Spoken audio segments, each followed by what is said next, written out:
السلام علیکم ورحمۃ اللہ وبرکاتہ۔ اسلام میں اخلاق حسنہ کی کافی اہمیت ہے۔ ہماری شریعت نے اچھے اخلاق پر ابھارا ہے۔ نبی کریم صلی اللہ علیہ وسلم کے اخلاق کریمانہ ہمارے لیے بہترین نمونہ ہیں۔ ہر مسلمان کو چاہیے کہ وہ نبوی اخلاق اور قرآنی اخلاق کا نمونہ بنے۔ اللہ کے رسول صلی اللہ علیہ وسلم نے اچھے اخلاق پر ابھارتے ہوئے فرمایا، ان من احبکم الی واقربکم منی مجلسا یوم القیامت احاسنکم اخلاقا، یعنی تم میں سے میرے نزدیک سب سے زیادہ محبوب اور قیامت کے دن مجھ سے سب سے زیادہ قریب بیٹھنے والا وہ ہے جو اخلاق میں سب سے اچھا ہے۔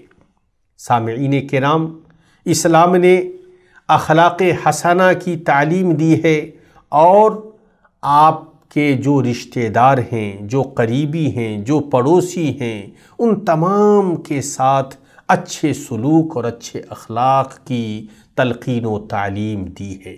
اسلام نے والدین کے ساتھ حسن سلوک کرنے، بیوی اور بیٹے بیٹیوں کے ساتھ حسن سلوک کرنے، رشتہ داری اور قرابت کا خیال رکھنے کی تلقین کی ہے۔ اللہ رب العالمین نے فرمایا، وَبِالْوَالِدَيْنِ إِحْسَانًا، اور والدین کے ساتھ حسن سلوک کرو۔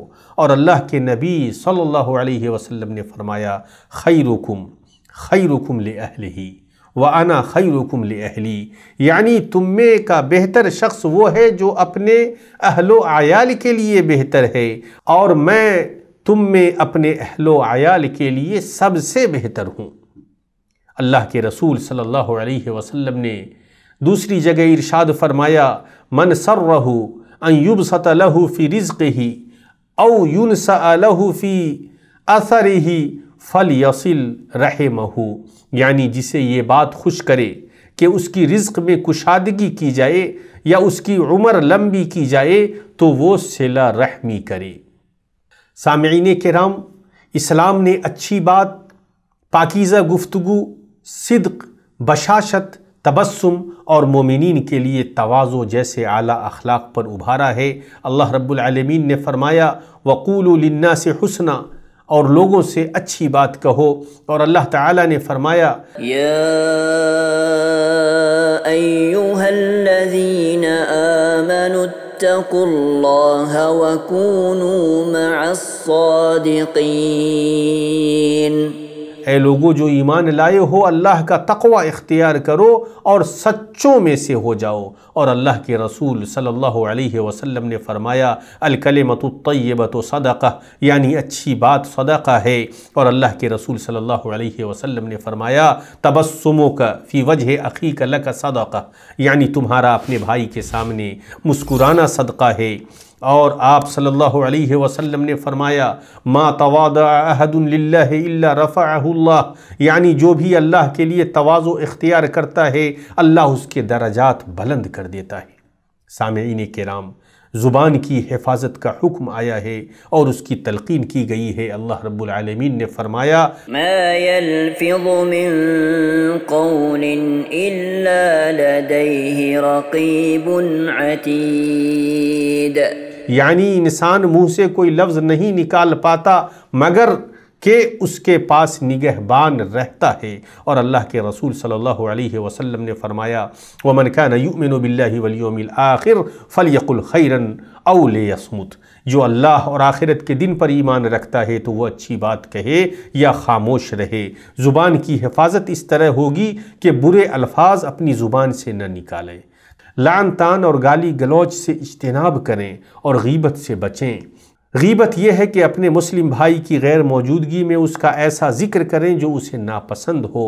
اور اللہ تعالیٰ نے فرمایا، وَلَا يَغْتَبْ بَعْضُكُمْ بَعْضًا، کہ تم میں کا بعض کی غیبت نہ کرے۔ اور اللہ کے رسول صلی اللہ علیہ وسلم نے فرمایا، لیس المؤمن بالطعان ولا اللعان ولا الفاحش ولا البغی، یعنی مومن ذرا بھی لعن طعن کرنے والا، فحش گوئی کرنے والا اور بد زبانی کرنے والا نہیں ہوتا ہے۔ اسی طرح اللہ کے رسول صلی اللہ علیہ وسلم نے کبر سے ڈرایا ہے۔ نبی کریم صلی اللہ علیہ وسلم نے فرمایا لا يدخل الجنت من كان في قلبه مثقال ذرة من کبر، یعنی جنت میں وہ شخص داخل نہیں ہوگا جس کے دل میں ذرہ برابر بھی کبر ہوگا۔ اسی طرح اسلام نے خادموں کے ساتھ حسن سلوک کرنے اور انہیں طاقت سے زیادہ ذمہ داری نہ دینے اور ان کا کام مکمل ہونے کے فوراً بعد ان کا حق دینے کی تلقین کی ہے۔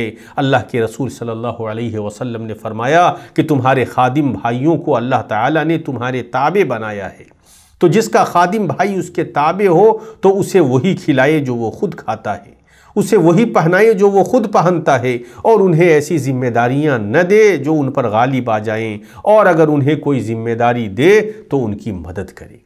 اور اللہ کے رسول صلی اللہ علیہ وسلم نے ایک دوسری حدیث میں فرمایا آت الاجیر اجرہ قبل ان یجف عرقہ، یعنی مزدور کو اس کی اجرت اس کا پسینہ خشک ہونے سے قبل دو۔